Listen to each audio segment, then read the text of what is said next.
학점은행제, 유튜브를 아무리 많이 뒤져봐도 더 헷갈리기만 합니다. 어려운 만큼 정보를 찾아봐도 내 상황에서는 어떻게 진행해야 할지 감이 안 잡히죠. 실제로 제도가 너무 복잡해서 학교 탈락이 되는 사례가 빈번합니다. 그래서 오늘은 괜히 어려운 말이나 복잡한 절차보다 이 학점은행제를 제대로 이해하기 위해서 꼭 알아야 할 기본부터 확실히 짚어드리려고 하는데요. 영상 끝까지 보시면 내가 학은제를 할 때 어떤 식으로 진행해야 할지 분명히 알아가실 겁니다.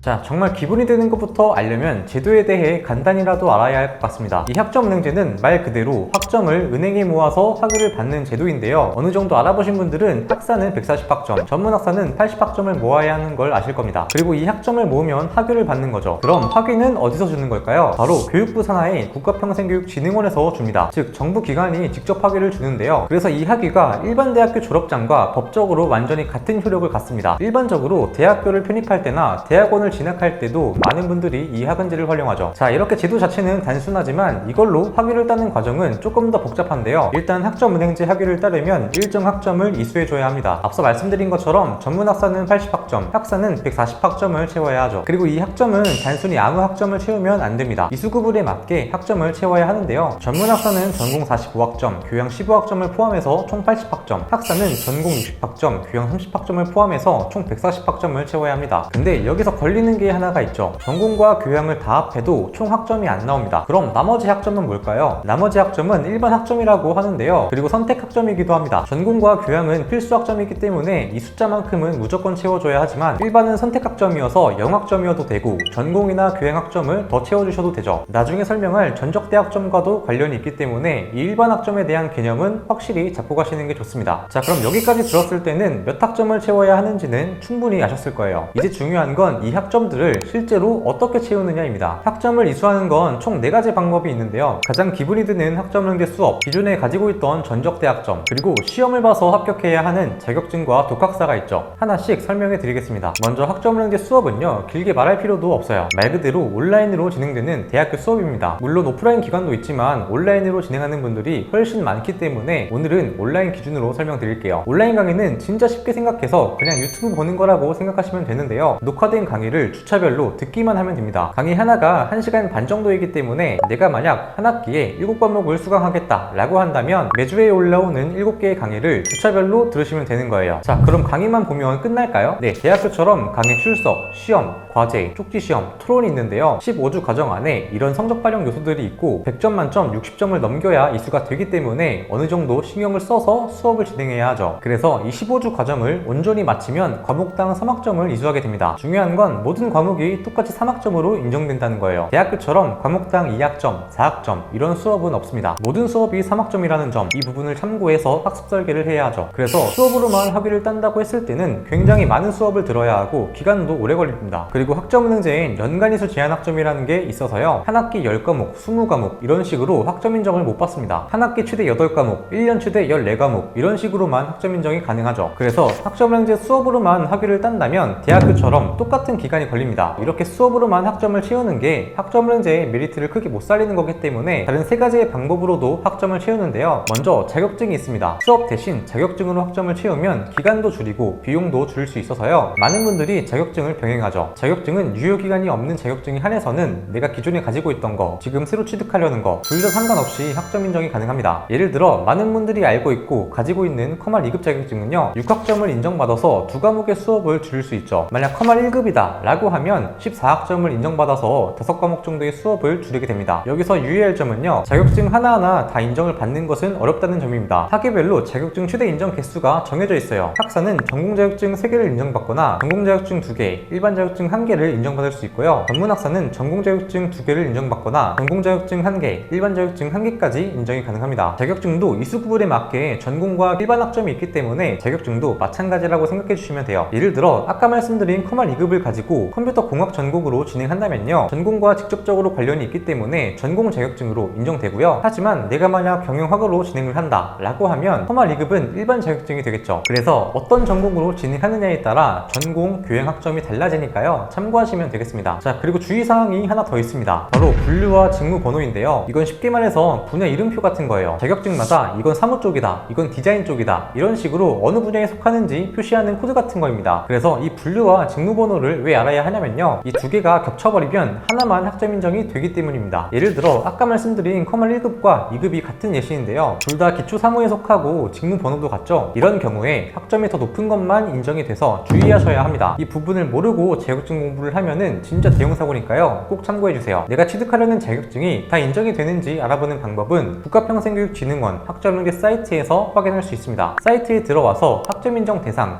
자격 학점 환산, 내가 진행하려는 전공명 선택해 주시고 자격증명과 취득하신 날짜까지 선택해 주세요. 그리고 추가를 누르고 이수학점 계산을 클릭해서 확인해 보시면 되겠습니다. 예시로 커멀 1급과 2급을 돌려봤는데요, 이렇게 컴퓨터 활용 2급은 감산되었다는 걸 확인할 수 있죠. 이런 식으로 확인하시면 되겠습니다. 자격증은 이렇게만 활용해도 수업을 몇 과목씩 줄일 수 있어서 시간 단축이나 비용 절감에 정말 좋습니다. 주의하실 부분들 참고해 주시고요. 하지만 이 자격증을 활용했는데도 불구하고 학점이 모자라는 경우가 있을 수 있는데요, 내가 연간 이수 제한 학점도 다 지키고 자격증도 최대한 다 활용했는데 만약 1학점 때문에 한 학기 수업을 더 들어야 한다면 너무 허탈하잖아요. 이런 상황에서 마지막으로 활용해 볼 수 있는 게 바로 독학사입니다. 조금 생소하실 텐데요, 쉽게 생각해서 대학교의 검정고시 버전이라고 보면 되고, 잘 활용하면 학위를 6개월 앞당길 수도 있죠. 원래 이 독학사란 학점은행제와 마찬가지로 학위 취득 제도입니다. 1년 안에 1단계부터 4단계까지의 시험을 전부 합격하면 학사학위를 주는데요, 하지만 단계가 높아질수록 시험이 너무 어렵기도 하고 한 단계라도 불합격하면 다음 해를 노려야 하기 때문에 굉장히 리스크가 있는 시험이죠. 그런데 학점 취득용으로 생각했을 때는 이만한 방법이 없습니다. 한 과목이라도 합격하면 학점 인정이 되기 때문에 자잘한 학점을 채우기에 좋죠. 대부분 난이도가 쉬운 2단계까지만 진행을 하고요, 1단계는 내년 2월 말, 2단계는 5월 말에 시험이 있습니다. 자, 1단계 시험부터 보겠습니다. 1단계 시험은 과목이 정해져 있는데요, 최대 5과목까지 합격할 수 있어서 과목당 4학점을 인정받으면 최대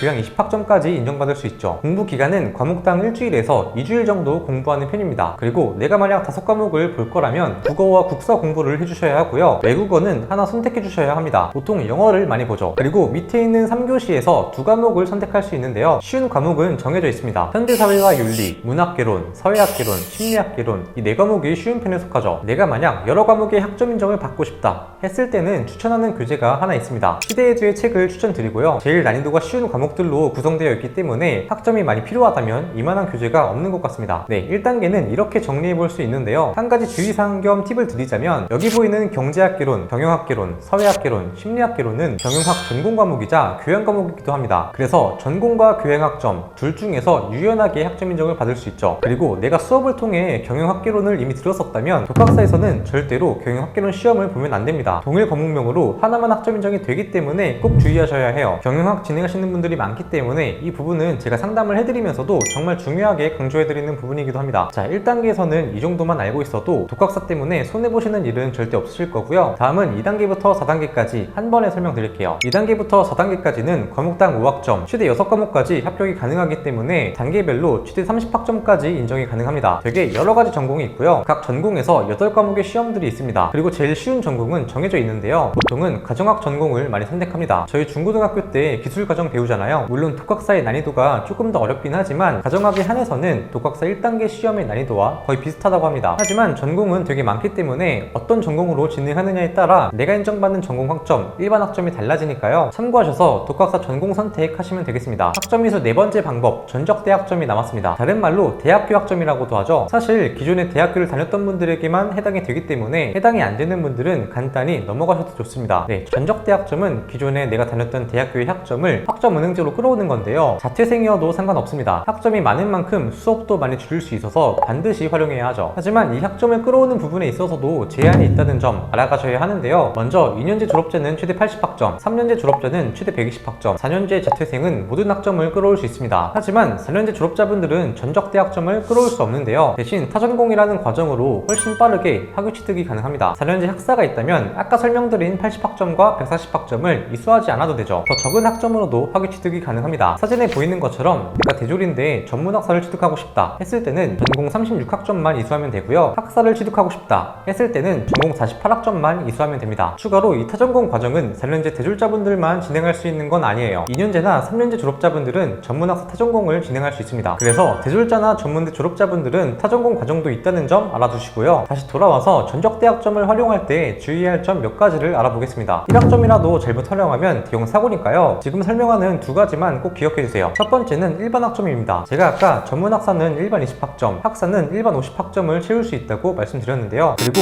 여기서 1학점이라도 초과되면 사실상 그 학점은 활용할 수 없는 학점이 돼버리죠. 그래서 전적대 학점을 끌어올 때 일반 학점을 주의하셔야 하는데요. 대부분 내가 대학교에서 진행했던 전공과 이제 막 학점은행제를 진행하려는 전공이 서로 다를 때 반드시 이 문제가 생깁니다. 예를 들어서 내가 콩공과로 2년제를 나왔고 학점은행제로 경영학을 진행한다고 가정해 볼게요. 보통 전문대에서는 전공 학점을 더 많이 이수하는데 그 학점이 보통은 70학점 정도가 되죠. 교양은 10학점 정도 이수할 겁니다. 이 전공 70학점은 경영학에서의 일반 70학점으로 분류가 될 거고요. 교양은 10학점 그대로 인정이 될 겁니다. 자, 그럼 말씀드린 것처럼 학사과정을 진행한다고 했을 때는 일반은 50학점까지만 인정이 되기 때문에 나머지 20학점은 실제로 활용 가치가 없어지는 거예요. 그래서 전적대 학점을 활용할 땐 학점을 얼마나 가져올 수 있느냐보다 그 학점을 실제로 얼마만큼 활용할 수 있느냐가 더 중요해서요. 전적대 활용 전에 이 점 꼭 기억해 두시면 좋겠습니다. 두 번째는 숨어있는 교양 학점입니다. 일반에서 초과되는 일반 20학점은 활용 가치가 없다고 말씀드렸는데요. 예외로 이 20학점 중에서 교양 학점이 숨어 있을 수 있습니다. 이걸 찾아내는 게 중요한데요. 내가 들어야 하는 교양 수업이 줄어들 수 있는 거기 때문에 굉장히 중요합니다. 하지만 이 부분은 과목마다 교양 학점 여부가 달라져서 카톡으로 문의 주시면 성적 증명서를 본 다음에 확인 도와드리겠습니다. 네, 이렇게 전적대 학점까지 숙지가 된다면 사실상 학위 취득의 큰 그림은 거의 완성됐다고 보시면 됩니다. 근데 여기서 끝이 아니에요. 행정 절차가 남아 있습니다. 이 행정 절차 없이는 학점 인정도 못 받고 제일 중요한 학위도 못 받습니다. 행정 절차까지 알아보시죠.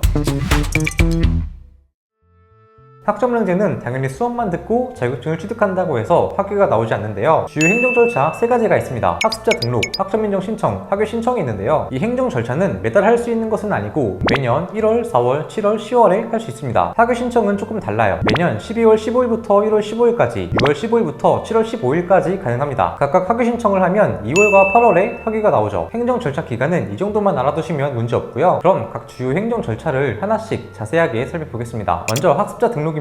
쉽게 말해 나 이제 학점은행제 할 거니까 내 인적사항 좀 올릴게 라고 하는 절차죠. 이 절차도 마찬가지로 앞에서 보신 국가평생교육진흥원 학점은행제 사이트에서 진행하게 됩니다. 여러 번 할 필요 없이 한 번만 하면 되고요. 비용은 4,000원입니다. 자, 근데 많은 분들이 헷갈려 하시는 게 있는데요. 바로 학습자 등록을 한 뒤에 수업을 들어야 하는 게 아닌지 궁금해 하십니다. 네, 학습자 등록은 언제 하든 상관이 없어요. 특히 온라인 수업은 매달 개강반이 있어서요. 당장 수업을 듣고 학점부터 빠르게 채우고 싶다면 학습자 등록은 나중에 해도 됩니다. 단 어김없이 주의할 점이 있어요. 내가 만약 전적대 학점을 많이 끌어와서 한 학기 만에 학위를 받을 수 있는 상황이라면요. 학위 신청 최소 한 분기 전에는 학습자 등록이 미리 되어 있어야 합니다. 내가 만약 2월에 학위를 받는다 그러면 작년도 10월에는 학습자 등록이 이미 되어 있어야 하고요. 8월에 학위를 받는다 라고 하면 당해연도 4월에는 학습자 등록이 되어 있어야 한다는 점이죠. 네, 학습자 등록은 이게 전부예요. 그 다음은 학점 인정 신청입니다. 내가 들은 수업, 내가 합격한 자격증과 독학사, 그리고 전적대 학점까지 전부 인정을 받아야 하죠. 이 학점 인정 신청을 할 때는 한 가지만 기억해 두시면 됩니다. 바로 이수 구분인데요. 제가 앞서 말씀드린 학점은행제 수업과 전적대 학점, 그리고 독학사를 학점 인정 신청할 때 해당하는 부분입니다. 학점은행제에는 전공 교양 호환이라는 게 있어서 내가 들었던 수업이 전공이나 교양학점일 수도 있어요. 예를 들어서 많은 분들이 듣는 경영학개론 같은 경우에는 경영학사에서의 전공 과목이기도 하고 교양 과목이기도 합니다. 그래서 특별한 이유가 있지 않는 한 전공으로 선택해서 학점 인정을 받아야겠죠. 학생분들이 학점 인정 신청을 할 때 전공과 교양 둘 중에서 어떤 걸로 인정을 받아야 하는지 많이 물어보는 거여서요. 내가 전공과 교양학점 둘 중에서 어떤 걸 채워야 하는지 확인이 된다면 이 부분도 쉽게 진행하실 수 있습니다. 자, 이렇게 총 학점에 맞게 학점 인정 신청까지 다 하셨다면 이제 학위 신청이 남아 있습니다. 앞에서 말씀드린 것처럼 2월과 8월에 학위를 받을 수 있고요. 학위 신청 최소 한 분기 전에 학습자 등록까지 마치셨다면 크게 주의할 부분은 없습니다. 결국 이 3가지 절차가 완성이 되면 학위를 정상적으로 받을 수 있고요. 행정 절차 정말 중요하기 때문에 이 부분까지 알고 계시면 되겠습니다.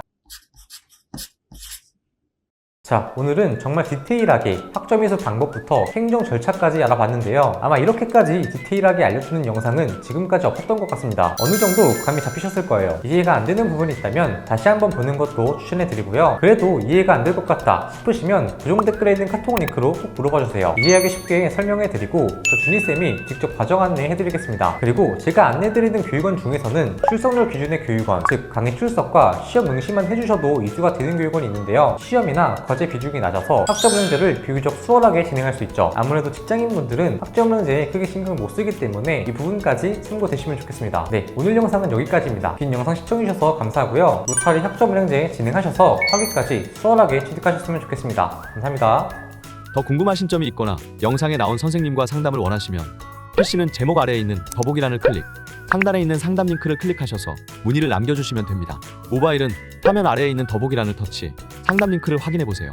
카카오톡 상담은 댓글에 있는 링크를 클릭하셔서 궁금하신 내용 남겨주시면 빠르게 답변 도와드리겠습니다.